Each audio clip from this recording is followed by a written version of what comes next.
Puji nama Tuhan, kita sudah memasuki bulan Juni. Itu semua karena kasih dan kemurahan Tuhan, amin. Yang percaya bisa beri tepuk tangan yang terbaik bagi nama Tuhan. Haleluya, haleluya.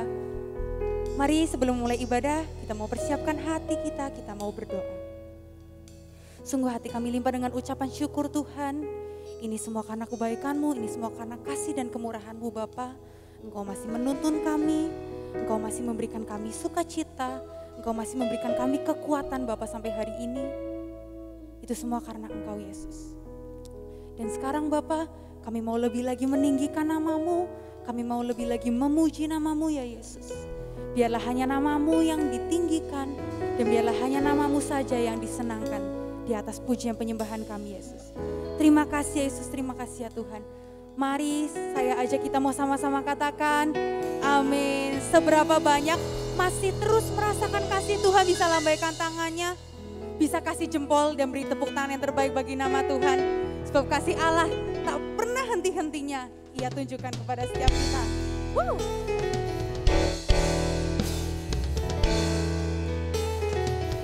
Mari saya dengan sukacita kita mau memuji Tuhan.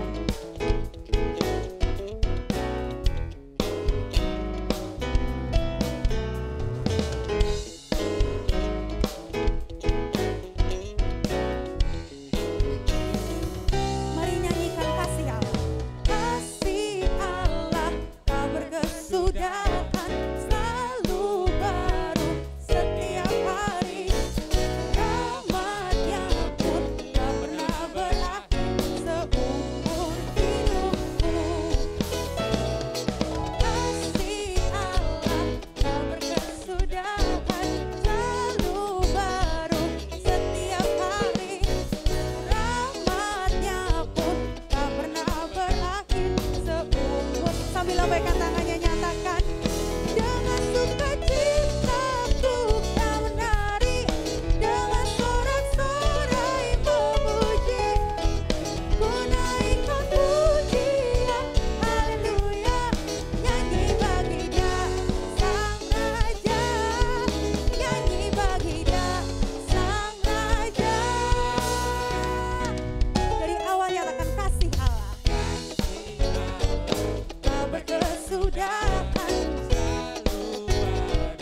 beri tepuk tangan yang terbaik bagi nama Tuhan.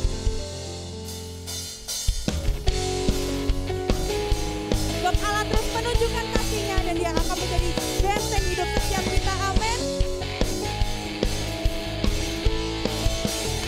Mari kita sama-sama memuji Tuhan, nyatakan berjalan bersamamu.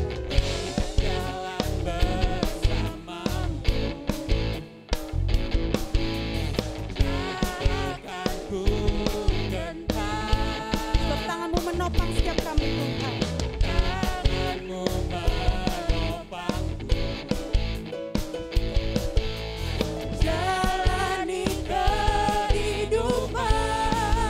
Mari sambil angkat tangan nyatakan, Kau mengangkatku ke atas gunung batu, Kau beriku kemenangan, nyatakan Kau kekuatanku, bagi keselamatan, Kau buktikan kasih setiamu, benteng hidupku. Tak akan ku takut, sebab ku tahu Kau besertaku. Yesus, jaminan hidupku. Sorakan haleluya. Woo. Kami tahu Tuhan Engkau selalu beserta kami. Maka berjalan bersamamu takkan kami gentar Yesus. Amin. Berjalan bersamamu, tak akan ku gentar. Tanganmu menopangku, jalani kehidupan. Kau mengangkatku ke atas gunung batu, Kau beriku kemenangan, nyatakan Kau kekuatanku, bagi keselamatan, Kau buktikan kasih setiamu, benteng hidupku. Tak akan ku takut, sebab ku tahu Kau besertaku.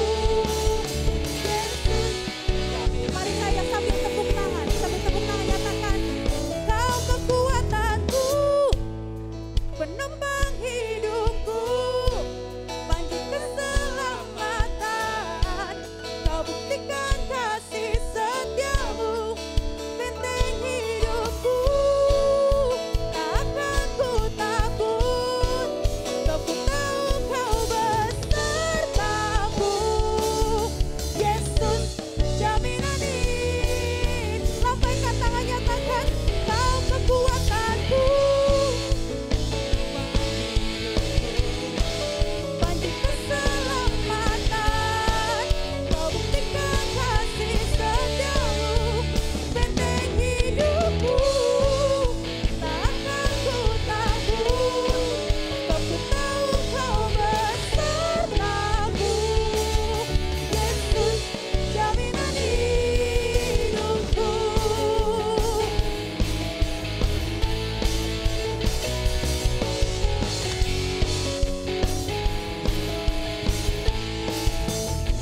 Tapi tepuk tangan yang terbaik bagi nama Tuhan. Yes, haleluya. Yes, Tuhan.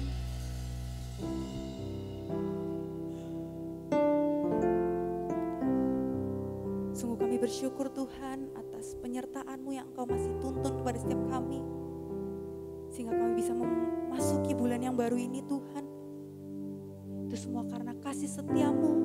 Kau Allah yang selalu beserta kami Yesus. Dan kami percaya Kau Allah yang akan terus selalu bersama kami ya Bapa.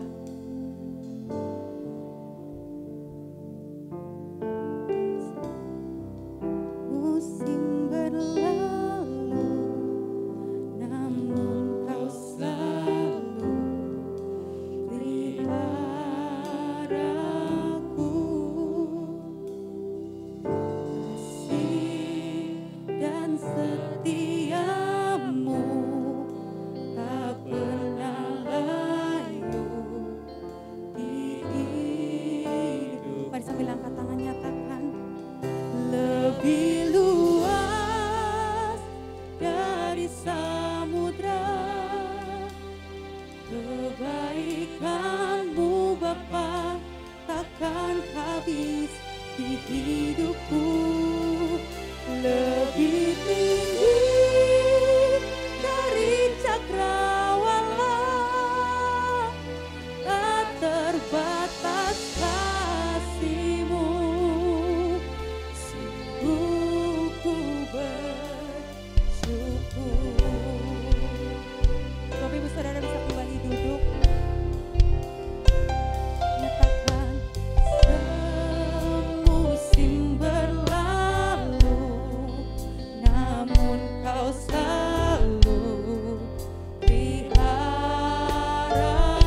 menyembah-Mu Tuhan.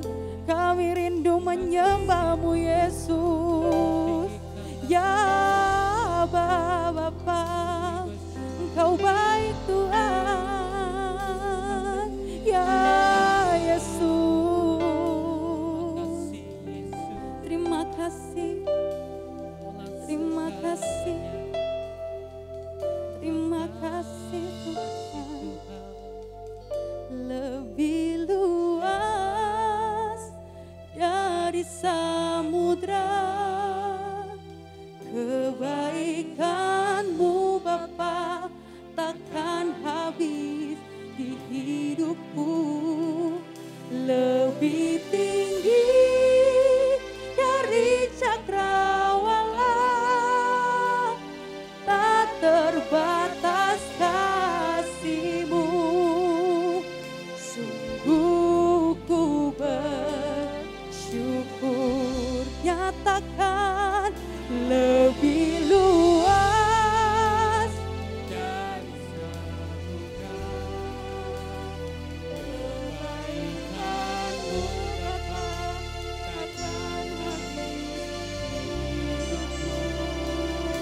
Lebih tinggi dari cakrawala, tak terbatas kasih-Mu. Sungguh ku bersyukur. Mari kita mau lebih lagi nyatakan sebab Dia Allah yang sungguh baik. Lebih luas dari samudra kebaikan-Mu Bapa, takkan habis di hidupku. Lebih tinggi dari cakrawala, tak terbatas kasih-Mu. Sungguh ku bersyukur, nyatakan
berserah pada Tuhan. Katakan we worship you Lord.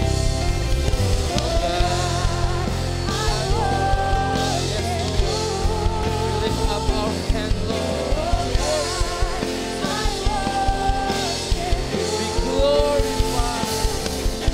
Be glorified. And magnified. Oh God. Say be glorified. Be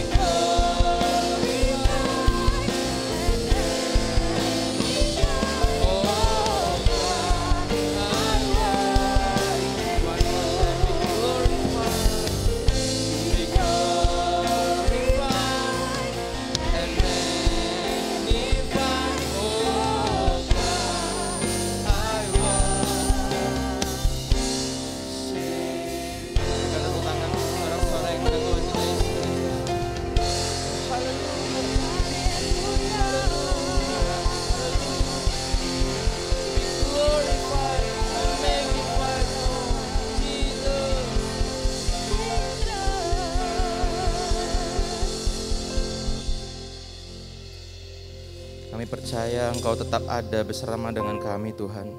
Karena itu inilah setiap hati yang kami bawa di hadapan-Mu, hidup kami yang kami persembahkan di hadapan-Mu, puji-pujian yang kami naikkan di hadapan-Mu.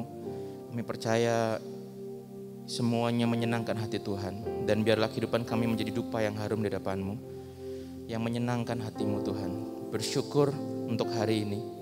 Sebentar kami akan duduk diam mendengarkan kebenaran firman Tuhan. Berbicaralah dalam setiap hati kami. Taburi kami dengan kebenaran firman Tuhan sehingga kami boleh mengalami kekuatan yang baru, kami boleh menerima damai sejahtera yang baru karena Engkau menuntun setiap langkah hidup kami melalui firman-Mu Tuhan. Terima kasih Bapa. Kami siapkan hati kami, tubuh, jiwa dan roh kami untuk kebenaran firman Tuhan disampaikan. Dalam nama Tuhan Yesus kami berdoa. Amin. Silakan duduk Bapak Saudaraku. Saya ucapkan shalom. Shalom. Boleh lihat tangan-tangan yang terangkat yang bersuka cita pada pagi hari ini. Wow, tengok kanan kirinya, kasih senyum aja. Walaupun ketutupan masker, tapi senyuman bisa terlihat dengan tanda matanya yang menyipit ya. Ya, puji nama Tuhan Bapak Saudara, sangat bersuka cita ada bersama-sama dengan Bapak Saudara pada pagi hari ini. Nah, Bapak Saudara, bahwa kehidupan kita ini terdiri dari tubuh, jiwa, dan roh. Ya, seringkali kita sadar, namun kita melupakan ada satu sisi penting dalam kehidupan kita, di mana tubuh, jiwa, dan roh ketiga-tiganya ini perlu kita bangun, perlu kita maintenance, perlu kita rawat sehingga kita memiliki kehidupan yang seimbang. Nah, seringkali kita hanya berfokus pada waktu datang ke gereja, hanyalah fokus pada roh saja, di mana kita jarang berbicara tentang tubuh, kita jarang berbicara tentang jiwa, tapi semuanya hanya menyangkut kepada roh. Makanya gak heran kalau kemudian di zaman ini generasi milenial itu mulai menjauh dari gereja, mulai meninggalkan gereja. Karena apa? Karena buat mereka gereja jadi gak make sense, gak masuk akal. Masuk akal itu di mana arahnya? Di jiwa. Karena seringkali generasi milenial hari-hari ini generasi yang sangat kritis, hanya berfokus kepada jiwa. Semuanya harus make sense, semuanya harus masuk akal buat mereka. Sedangkan gereja menekankan di mana sisi rohnya saja. Makanya nggak heran kalau datang ke gereja, permasalahan demi permasalahan, jawaban pendeta atau jawaban gereja hanya berkata apa? Ya berdoa saja ya, Tuhan pasti punya rencana. Betul apa betul? Makanya banyak anak-anak muda generasi milenial mulai meninggalkan gereja karena buat mereka, iya sih saya sudah berdoa, tapi permasalahannya dengan saya berdoa tidak membuat hidup saya jadi lebih baik. Permasalahannya dengan saya berdoa tidak menjadikan persoalan saya selesai. Karena persoalan mereka sebenarnya bukan hanya berbicara tentang rohnya, bukan hanya sekedar rohnya tidak terbangun, tetapi jiwanya juga tidak pernah disentuh. Nah, jiwa itu berbicara tentang di dalamnya tentang perasaan, kehendak. Seringkali kita menekan perasaan kita, emosi-emosi yang terjadi di dalam hidup kita ini ditekan. Dari sejak kecil kita sudah diajarkan untuk menekan emosi kita. Makanya orang tua seringkali kalau anaknya nangis, apa yang kita katakan? Sudah, jangan nangis. Padahal nangis itu merupakan sebuah reaksi dari perasaan yang dilanggar. Reaksi dari sebuah perasaan yang seharusnya dianulir, diterima. Udah jangan nangis, gitu aja nangis. Terus dikatakan apa? Cengeng kamu, betul? Nah, lalu kalau misalnya kita sedih, kita berkata, aduh aku sedih. Orang tua bilang ini, udah gak usah sedih, gitu aja sedih. Laki-laki harus tangguh, laki-laki harus kuat. Padahal sedih itu perasaan yang gak ada hubungannya dengan kuat. Karena orang kuat pun bisa ngalamin yang namanya sedih. Nah, hal-hal yang seperti ini menjadi sebuah gangguan buat kita sebagai manusia. Karena apa? Terjadi ketidakbalance dalam sebuah pertumbuhan kehidupan. Contoh lagi, misalnya kita marah. Kita punya perasaan pengennya marah gitu ya. Nah, seringkali kalau datang ke gereja atau mungkin jadi orang tua sudah terbiasa kita untuk ditekan, nggak boleh marah, marah itu dosa gitu ya. Padahal bukan permasalahan marahnya yang jadi masalah, tapi bagaimana kita meluapkan kemarahan kita itu yang menjadi masalah. Karena apa? Karena Tuhan Yesus pun marah. Kalau marah dosa, maka Tuhan Yesus pun melakukan dosa. Permasalahannya bukan marah.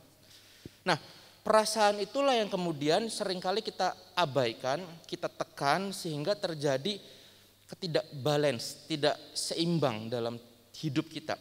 Nah, seringkali makanya pada waktu kita kemudian merasa ada perasaan yang terjadi dalam diri kita, kita tekan, tiba-tiba perasaan itu satu saat nanti akan mulai meledak dan menimbulkan reaksi yang sangat buruk dalam kehidupan kita.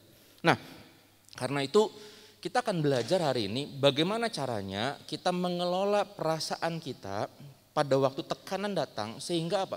Sehingga reaksi kita menjadi reaksi yang positif, bukan reaksi yang negatif. Karena apa? Karena ini penting buat kehidupan kita. Pada waktu kita punya permasalahan, kita mungkin sudah berdoa, kita mungkin sudah berpuasa, kita mungkin sudah melakukan apa yang agama ajarkan. Tetapi perasaan-perasaan itu terus bergejolak. Nah, bagaimana kemudian kita mengelola perasaan itu supaya yang kita lakukan, yang keluar dari tindakan kita, itu membuat kehidupan kita lebih baik, lebih sehat, lebih produktif. Dan kemudian dari hidup kita, nama Tuhan ditinggikan dan dipermuliakan. Permasalahan gak bisa kita lalui begitu aja, karena yang namanya persoalan dalam kehidupan kita ini pasti akan terjadi, pasti ada. Tapi bagaimana cara kita mengelola permasalahan itu dan perasaan yang ada dalam hidup kita, itu membuat kehidupan kita ini bisa melalui persoalan dengan baik atau enggak gitu ya. Nah, karena itu Bapak Saudara, mari kita lihat terlebih dahulu ayat Alkitabnya, Matius pasal yang ke-26. Kita akan melihat dan kita akan belajar dari sosok yang bernama Yesus. Karena dia adalah teladan kita yang paling ajaib gitu ya.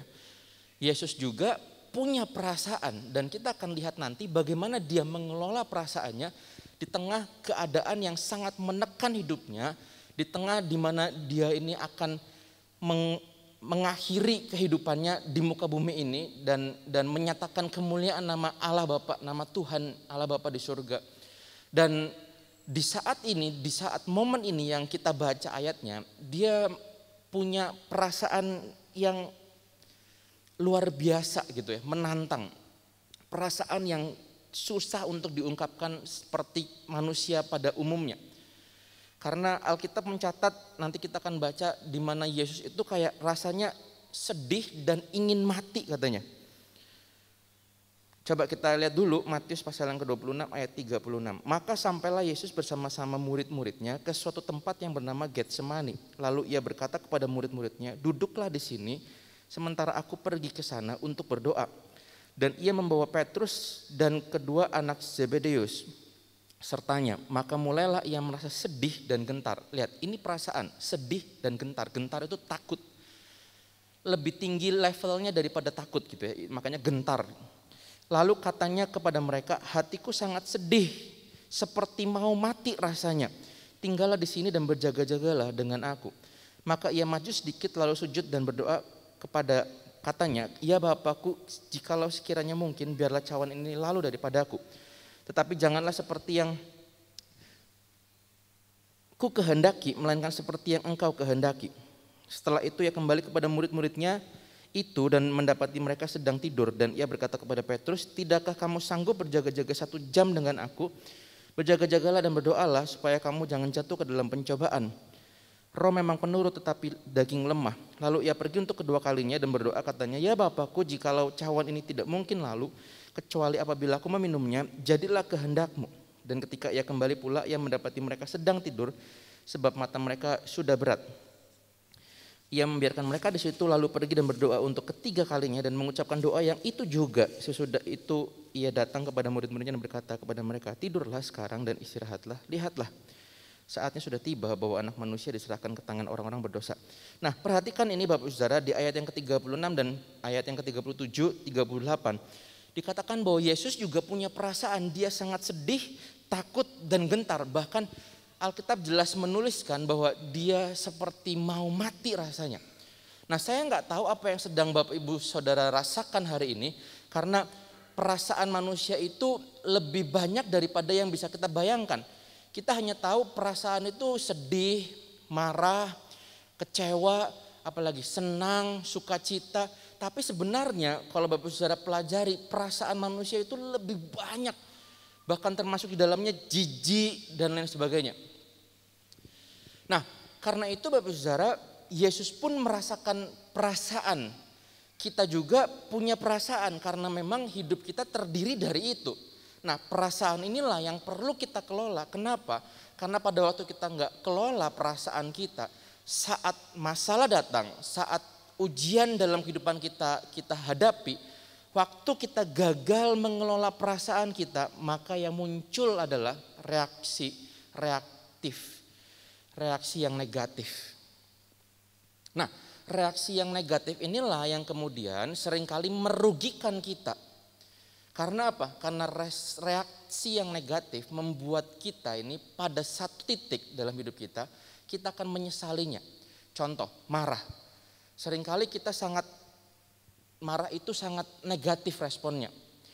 Padahal perasaan marah itu sebenarnya baik-baik saja, tidak ada yang salah dengan itu. Bahkan pada waktu kita punya perasaan marah dalam satu titik, kalau kita tahu cara pakainya, itu justru akan membuat orang-orang di sekitar kita itu jauh lebih baik. Contoh misalnya, atasan, seorang bos pada waktu dia melihat anak buahnya melakukan kesalahan, kalau dia tahu caranya marah dengan benar, kalau dia tahu caranya marah dengan efektif, maka dia bisa marah dan membuat anak buahnya jauh lebih produktif. Tapi seringkali yang kita pakai marahnya itu adalah marah yang tidak terkendali, tidak efektif. Sehingga reaksi dari kehidupan kita menjadi reaksi yang negatif. Dan pada waktu itu keluar, kita akan menyesalinya.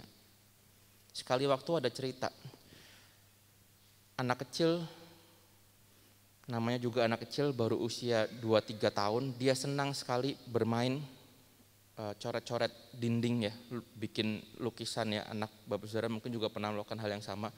Rumah itu dicoretin semua, padahal kita udah beliin kertas tapi tetap aja maunya di dinding. Nah, sekali waktu seorang papahnya itu baru pulang pakai mobil yang baru ya, mungkin mobil listrik zaman sekarang baru. Wah, lalu dia pamerin ke keluarganya, istrinya, anak-anaknya, nih lihat papa punya mobil baru. Wah, anaknya ini berpikir bahwa itu adalah tempat yang sangat baik untuk digambarin gitu ya, karena mobilnya baru, masih bagus gitu ya, catnya juga masih mulus. Apa yang terjadi? Keesokan harinya pagi-pagi papahnya mau pergi kerja ya, papahnya udah nggak sekolah, papahnya mau pergi kerja. Dia lihat mobilnya udah tercoret-coret dengan apa? Dengan gambar-gambar yang entah berantah gitu ya. Wah, papahnya marah sekali. Apa yang dilakukan? Dia pukulin anaknya. Nah, itu adalah reaksi yang negatif, yang pada akhirnya papahnya sesali gitu ya, karena dia melukai anaknya. Nah, bagaimana kita mengelola perasaan kita ini menjadi sebuah momen yang penting atau poin yang penting, karena dengan kita mengelola perasaan maka kita akan mengerti bahwa ada tujuan Tuhan, dan pada waktu kita berhasil mengelola perasaan kita, membuat respon kita menjadi positif, maka pada akhirnya kita dapat menyelesaikan tugas kita, tujuan Tuhan dalam kehidupan kita dengan mudah.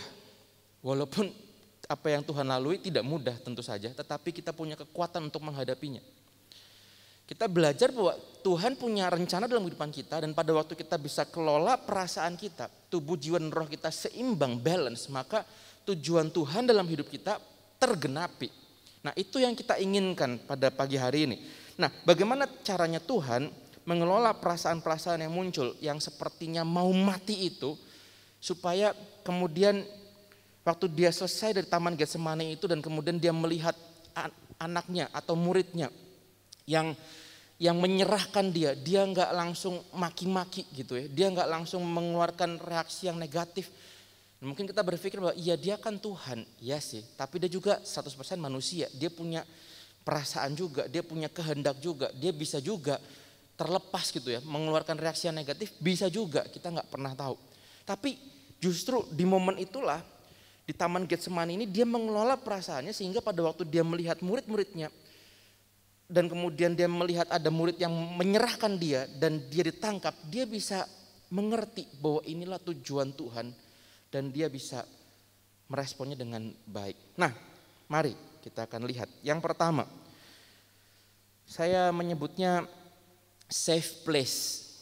Bagaimana kita mengelola perasaan kita? Carilah yang pertama safe place. Safe place ini bicara tentang sebuah tempat, sebuah lingkungan di mana kita ini merasa aman. Nah, tahukah Bapak Saudara, manusia itu cenderung resisten terhadap perubahan. Manusia itu cenderung gak suka terhadap perubahan. Yang setuju katakan amin. Makanya manusia itu suka dengan yang namanya rutinitas. Semuanya harus terjadwal dengan baik. Bapak Saudara kalau pulang ke rumah kan rumahnya sama ya. Ada yang suka rumahnya pindah-pindah setiap bulan. Rasanya capek banget gitu ya, harus pindah-pindah setiap bulan. Saya dulu suka begitu. Setiap 1 bulan tuh saya suka dekor kamar saya berubah posisinya. Tapi lama-kelamaan capek juga. Ya udah lama-lama ya udah begini aja lah, lebih enak gitu. Dan kita suka dengan sesuatu yang sama setiap hari. Bahkan kita punya lingkungan yang aman di mana kita ini bisa jadi kita sebenarnya. Bapak Saudara pasti punya satu tempat, satu lingkungan, satu area di mana itu kita banget gitu. Nah, Alkitab mengajarkan bahwa di mana tempat yang paling private, tempat yang paling enak, tempat yang paling aman itu biasanya ada di dalam kamar. Makanya di dalam Matius pasal yang ke-6 ayat yang ke-6 dikatakan, tetapi jika engkau berdoa, masuklah ke dalam kamarmu, tutuplah pintu dan berdoalah kepada Bapamu yang ada di tempat tersembunyi. Maka Bapamu yang melihat yang tersembunyi akan membalaskannya kepadamu. Alkitab mengajarkan bahwa tempat yang aman itu di dalam kamar, private. Kamar itu bukan berbicara tentang, oh kalau begitu kalau berdoa harus di kamar dong sekarang, gak usah di gereja. Bukan. Tetapi lebih berbicara kepada tempat di mana kita tuh nyaman, aman. Kita rasanya gak resisten, kita rasanya terlindungi. Dan kita bisa jadi siapapun diri kita di situ. Nah, Bapak Saudara kan kalau di dalam kamar sendiri kan bisa berbuat apapun sesukanya. Nggak pakai rasa malu, nggak pakai rasa tertolak, nggak pakai rasa apalagi terintimidasi, karena itu tempat kita sendiri. Bahkan kita menjaga siapa yang boleh masuk ke dalam situ, betul nggak? Bapak Saudara ada yang tiba-tiba kedatangan tamu lalu sini masuk ke dalam kamarku. Ada yang begitu? Rasanya enggak, kecuali udah dekat banget baru. Kecuali sama seperti saya dulu tinggalnya cuma di dalam pasorit di satu kamar gitu. Jadi kalau ada tamu sini masuk ke dalam kamar karena sudah nggak ada tempat lagi. Dan rasanya sudah tidak ada lagi batasan antara privacy dengan tidak privacy gitu. Udah semuanya jadi satu gitu. Nah, tetapi setelah saya punya rumah, saya punya ruang tamu, saya nggak ajak tamu saya untuk masuk ke kamar pribadi saya. Bahkan orang yang terdekat dengan saya pun saya jaga dulu, masuk di ruang tamu dulu, di ruang makan dulu, di ruang keluarga dulu, baru masuk ke dalam kamar pribadi. Dan tidak semua orang saya ajak, bahkan mungkin beberapa dari kita tidak mau ada orang yang masuk ke dalam kamar pribadi kita. Sangat private. Nah, studi dalam psikologis mengeluarkan sebuah statement bahwa ternyata lingkungan alam yang menyenangkan dapat mendorong pemulihan stres dan juga penurunan emosi negatif. Nah, tahukah Bapak Saudara, ternyata memang studi psikologis juga mengeluarkan statement bahwa lingkungan yang aman, lingkungan yang dimananya kita bisa santai, rileks gitu ya, ternyata menurunkan tensi, emosi. Nah, ternyata Yesus juga melakukan hal yang sama. Dia mencari lingkungan yang aman buat dia, lingkungan yang terisolasi buat dia sendiri. Untuk apa? Dia menenangkan pikirannya. Dan juga dia bisa memulihkan perasaan-perasaannya. Bahkan dia memulihkan kekuatannya. Kenapa? Karena di dalam beberapa ayat ternyata Yesus seringkali menjadikan sebuah tempat atau tempat favoritnya, yaitu di pinggir-pinggir tebing gitu ya, atau di tempat yang tinggi dia berdoa. Contoh Matius pasal yang ke-14, tadi contoh yang pertama di Matius yang ke-26 ini dia naik ke Getsemani. Bapak Saudara kalau datang ke Israel, Getsemani itu letaknya memang ada sedikit di arah perbukitan gitu ya. Matius 14 ayat yang ke-23 ini juga dikatakan hal yang sama. Dan setelah orang banyak itu disuruhnya pulang, Yesus naik ke atas bukit untuk berdoa seorang diri. Nah, ternyata dalam beberapa kesempatan Yesus itu melayani, dia menyembuhkan orang sakit, dan setelah semuanya selesai, dia mengambil diri, dia mengambil waktu untuk apa? Menyingkir ke tempat yang aman buat dia. Untuk apa? Dia menenangkan diri dan dia berdoa di sana. Sekali waktu murid-muridnya disuruh pergi dulu, kamu pergi dulu menyeberang danau. Apa yang Yesus lakukan? Dia menyendiri naik juga ke bukit, dia berdoa. Nah, tempat aman ini berbicara tentang tempat yang tenang. Untuk apa? Membantu kita memulihkan perasaan-perasaan kita. Membuat kita ini tidak dikuasai oleh emosi kita. Alkitab juga sampaikan itu di dalam Mazmur pasal yang keempat, ayat yang kelima. Atau di Alkitab digital Mazmur pasal yang keempat, ayat yang keempat. Dikatakan begini, biarlah kamu marah tetapi jangan berbuat dosa. Berkata-katalah dalam hatimu di tempat tidurmu tetapi tetaplah diam. Nah, ternyata tempat yang aman membuat dan membantu kita supaya kita ini tidak di-overcome oleh perasaan kita, tidak di-take over oleh perasaan kita. Nah, yang tadi saya katakan pada waktu kita marah seringkali ada orang-orang yang kalau marah itu bisa tiba-tiba nggak sadarkan diri gitu ya. Nah, biasanya terjadi lebih banyak pada bapak-bapak yang katanya punya hipertensi, darah tinggi gitu ya. Pernahkah Bapak Saudara kalau tiba-tiba di mobil, tiba-tiba ada angkot atau motor yang nyalip gitu, lalu tiba-tiba rasanya darah itu ngalir dari mulai bawah kaki sampai ke atas kepala. Pernah Bapak Saudara? Pernah? Saya pernah ngalamin itu. Tiba-tiba kayak darah naik, kerasa banget gitu, kayak nyes gitu di kepala. Lalu apa yang terjadi? Mata itu mulai ngeblur. Saya mulai susah membedakan antara fakta dan tidak gitu ya. Rasanya kayak udah mau ambil palu, lalu lempar itu. Buka kaca lalu lempar. Nah, itu yang sering kali terjadi. Lalu tanpa sadar mungkin kata-kata yang kita ucapkan juga kebun binatang gitu ya. Kalau Bapak Saudara terbiasa dengan itu ya. Dan rasanya kita udah gak bisa lagi mengendalikan antara pikiran sadar kita dan juga emosi yang bergejolak gitu ya. Nah, mungkin Bapak Saudara pernah ngalamin itu, tapi Mazmur juga mengajarkan bahwa kamu kalau marah berkata-katalah dalam tempat tidurmu. Nah, tempat tidur itu berbicara tentang situasi atau tempat yang betul-betul aman buat kita, private buat kita. Dimana pada waktu kita tidur dan duduk di tempat tidur itu berbicara tentang sesuatu yang tenang gitu ya, berkontradiksi.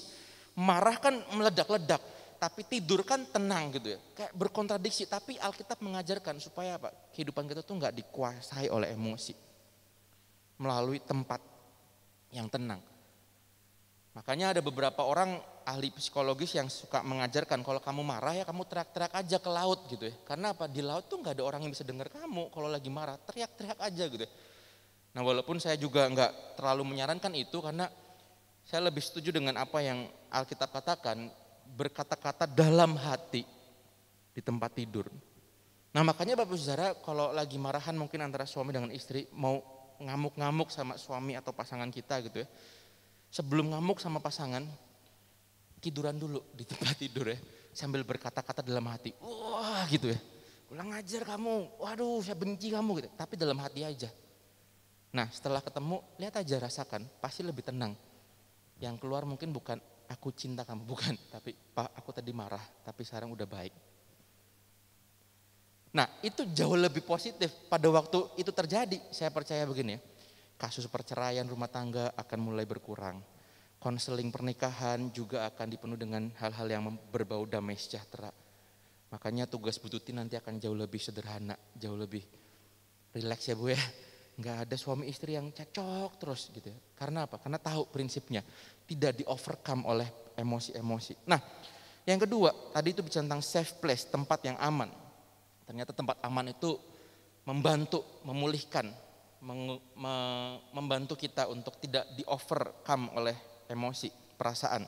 Nah yang kedua, ternyata yang Yesus lakukan, dia itu mempunyai yang namanya saya sebut dengan divine connection. Apa itu divine connection? Divine connection itu berbicara tentang adanya hubungan dengan sebuah atau suatu level yang berbeda dari manusia pada umumnya. Dalam hal ini kalau kita sebagai orang yang percaya, adanya sebuah hubungan dengan Tuhan kita. Dengan hal-hal yang bukan manusia gitu ya. Dengan supranatural gitu ya. Nah ternyata Bapak Saudara, kalau Bapak Saudara lihat lebih jauh, kehidupan kita ini memang diciptakan dari roh. Walaupun kita ini dari debu dan tanah sebenarnya, tapi kemudian Tuhan itu menghembuskan nafas kehidupan. Dan nafas kehidupan itulah yang membuat kita hidup. Makanya kita ini manusia yang punya sebuah rasa atau hati yang terus mencari sumber sang pencipta gitu ya. Makanya dalam kehidupan kita ini mencari Tuhan kita, hubungan dengan Tuhan kita.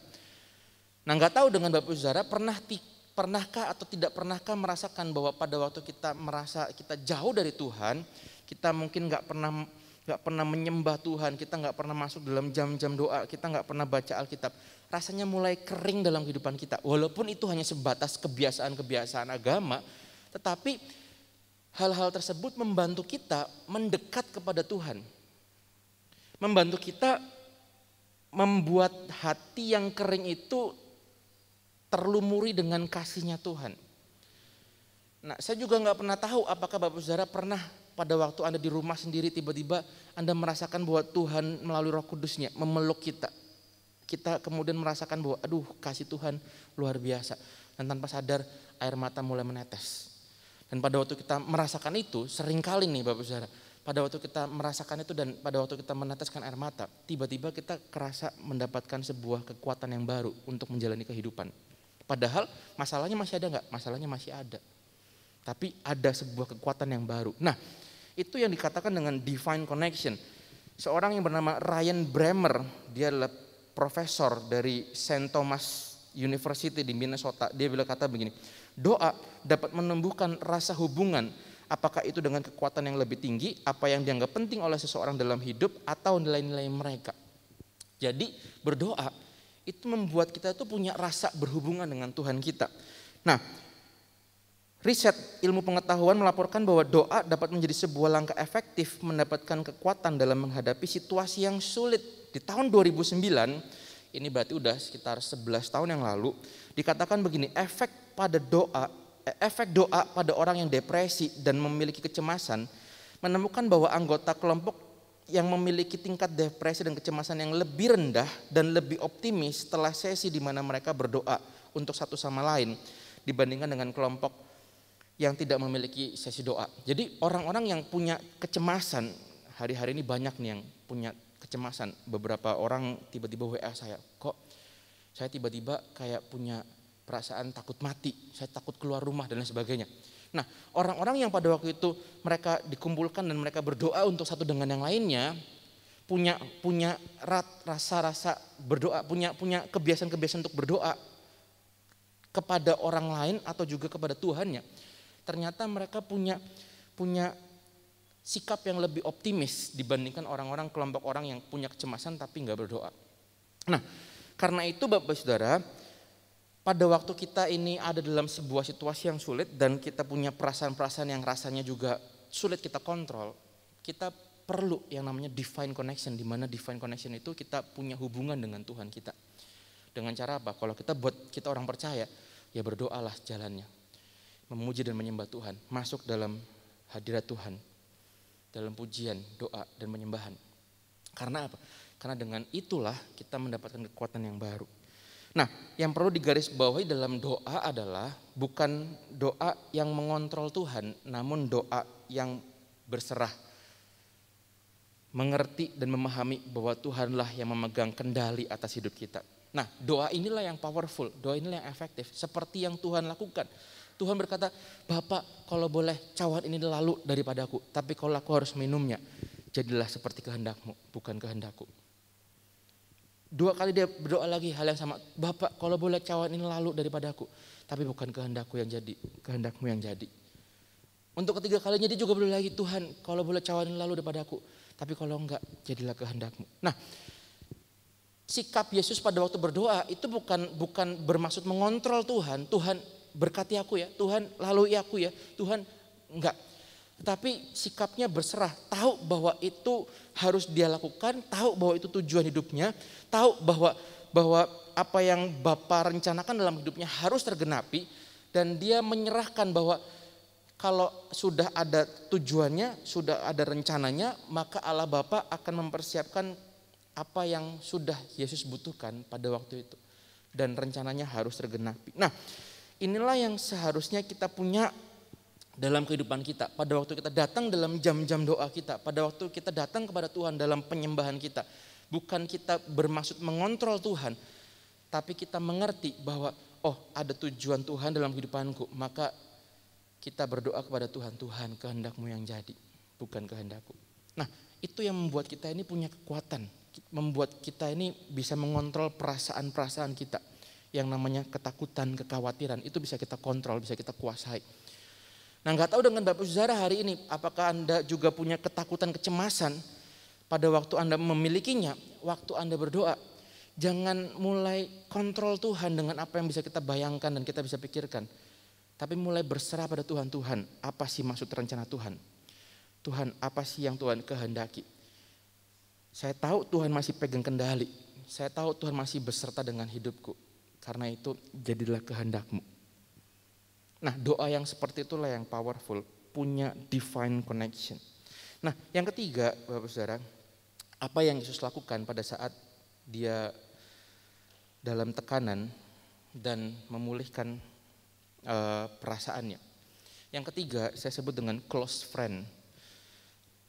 Close friend itu bicara tentang teman yang dekat. Nah, waktu Yesus naik ke Taman Getsemani, dia bersama dengan 3 orang yang menurut Alkitab itu adalah murid yang paling dikasihi Tuhan, dan ketiga murid ini merupakan inner circle-nya Tuhan, murid yang sangat dekat dengan Tuhan. Nah, pada waktu Yesus menghadapi persoalan begitu berat, dia bersama-sama dengan orang yang mengasihinya. Ini disebut dengan support system. Nah, saya nggak tahu dengan Bapak Saudara apakah punya orang-orang terdekat yang ada bersama-sama dengan Anda pada waktu menghadapi situasi yang sulit. Yang saya mau sarankan adalah kalau Anda menghadapi semuanya sendirian, mulai cari teman-teman yang ada bisa mendukung dan mensupport apa yang sedang Anda hadapi. Di gereja ini ada yang namanya cool, maka itu bisa menjadi sebuah sarana, tempat di mana kita bisa saling berbagi, saling menguatkan. Kalau Bapak Saudara hanya seorang diri saja, kita nggak kuat.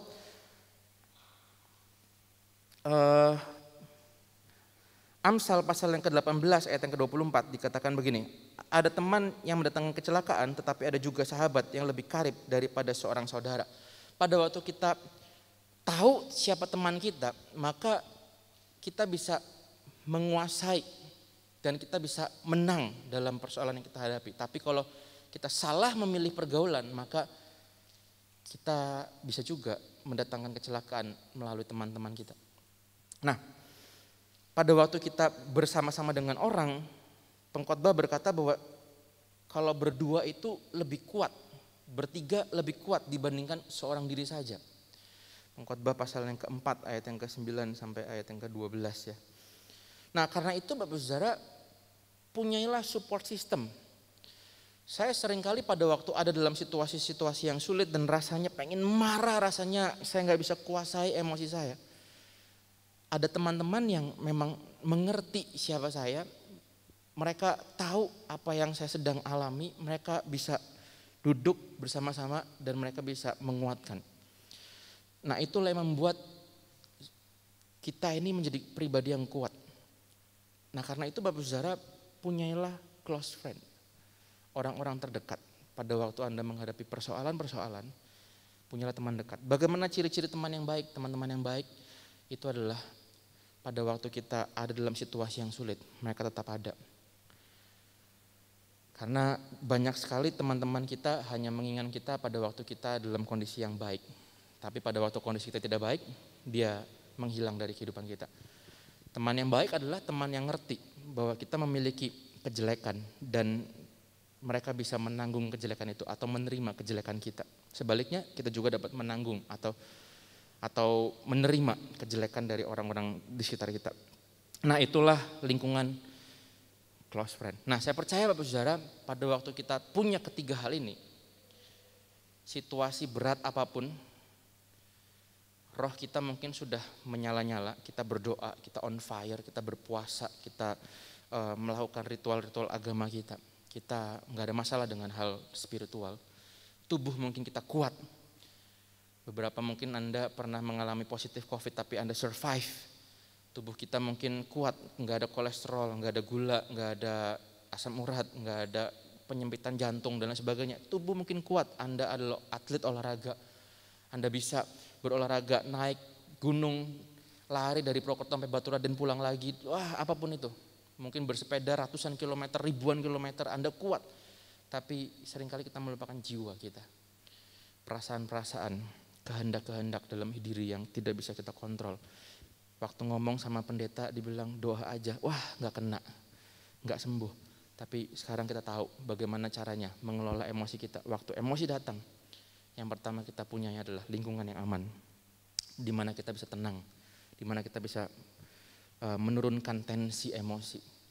Yang kedua, kita punya divine connection, hubungan dengan pencipta kita, Tuhan kita, melalui doa yang berserah. Dan yang ketiga, lingkungan teman-teman, close friend, di mana kita bisa berbagi, di mana teman-teman kita bisa menguatkan kita, mendukung kita. Saya sarankan Bapak Saudara, kalau Anda belum punya yang ketiga ini, hubungi gembala-gembala kul, hubungi Citina, cari orang-orang yang bisa curhat, ya. Curcol kalau orang sekarang bilang, curhat colongan gitu ya. Mereka mau dicurcolin sama kita gitu ya. Mau nampung sampahnya kita. Dan kemudian pada waktu kita mendapati teman yang seperti itu, Alkitab berkata, wah bahagia kita menemukan teman yang seperti kawan, teman yang seperti saudara. Nah, karena itu saya percaya Bapak Saudara, Tuhan punya tujuan dalam kehidupan kita. Apapun yang sedang kita hadapi, apapun yang sedang kita alami, Dia punya rencana. Karena itu izinkanlah rencana itu tergenapi, izinkanlah rencana Tuhan itu tergenapi dalam kehidupan kita. Tubuh kita mungkin kita sudah tahu caranya, roh kita mungkin menyala-nyala, tapi jiwa kita perlu kita juga maintain supaya rencana Tuhan betul-betul tergenapi sempurna dalam kehidupan kita. Yang mau, mari kita bangkit berdiri bersama-sama. Kita akan menyanyikan satu lagu dan kemudian kita akan mengakhiri ibadah kita pada pagi hari ini.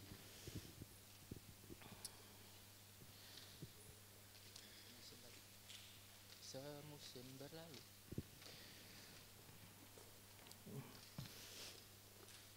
Dalam kehidupan kita, Tuhan izinkan adanya yang namanya musim, Bapak Saudara. Ada musim dingin, kita hanya punya 2 musim, tapi di belahan negara yang lain ada 4 musim. Ada musim dingin, ada musim panas, ada musim semi, kemarau. Dan setiap musim itu punya tantangannya tersendiri. Kita mungkin cuma punya 2 musim ya, panas dan juga hujan gitu ya. Tapi di musim hujan itu waktu yang tepat untuk kita ini menikmati limpahnya air ya. Di musim kemarau kadang-kadang air mati. Ya masing-masing punya challenge, tantangan, tapi percayalah di setiap musim Tuhan itu selalu beserta dengan kehidupan kita. Hari ini mungkin kita sedang menghadapi kesulitan, hari ini mungkin kita sedang menghadapi berkat yang melimpah. Tapi ingat bahwa dalam setiap musim Tuhan itu punya rencana atas kehidupan kita. Perhatikan bahwa tubuh kita harus seimbang, jiwa kita juga harus seimbang, roh kita juga harus seimbang, ketiga-tiganya juga harus seimbang. Mari kita nyanyikan lagu ini. Semusim berlalu, namun kau selalu pelihara aku. Kasih dan setiamu tak pernah layu di hidup. Katakan lebih luas. Lebih luas dari samudra, kebaikan-Mu Bapa takkan habis di hidupku. Lebih tinggi dari cakrawala, tak terbatas kasih-Mu. Sungguh ku bersyukur. Katakan dari awal, semusim berlalu.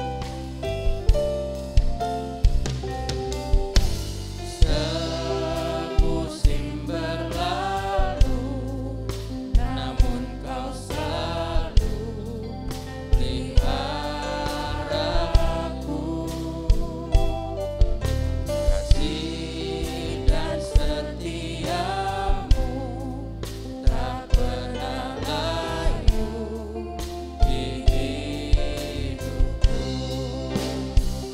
Lebih luas dari samudra, kebaikan-Mu Bapa takkan habis di hidupku.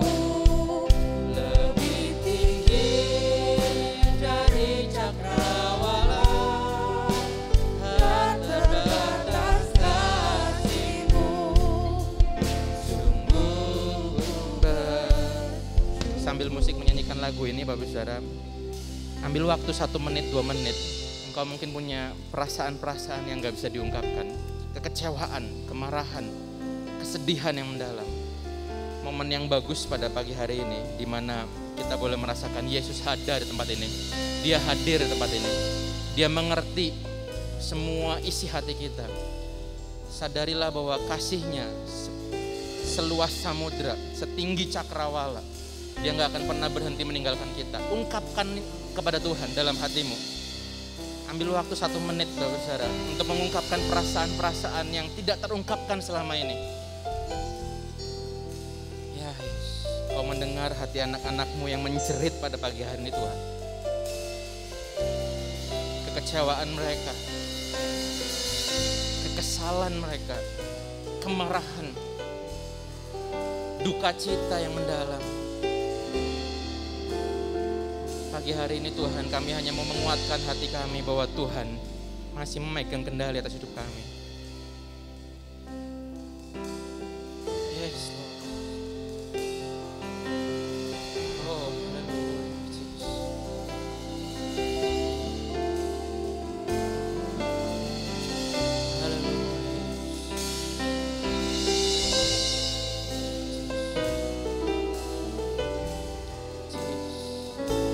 Saya merasakan bahwa Yesus hadir memeluk kehidupan kita semua.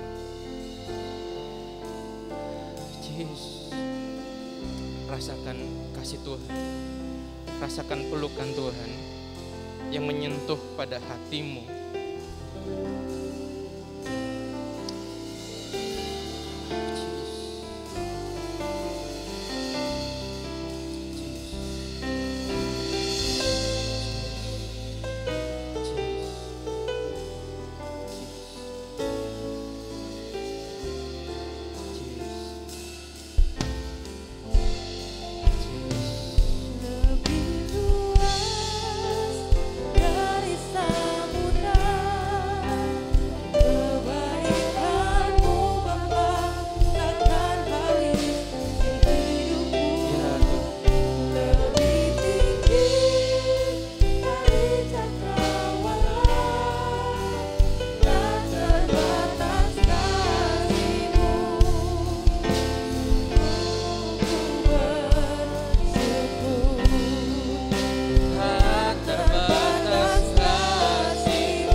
kasih untuk kekuatan yang baru. Terima kasih untuk pelukan-Mu Tuhan atas kehidupan kami. Pada pagi hari ini dengan tangan kami yang terangkat, tanda kami berserah kepada-Mu Tuhan. Kami percaya keluar dari tempat ini kami boleh mendapatkan kekuatan yang baru. Kami boleh mendapatkan kasih dan sejahtera, sukacita. Dan kami boleh melihat bahwa Tuhan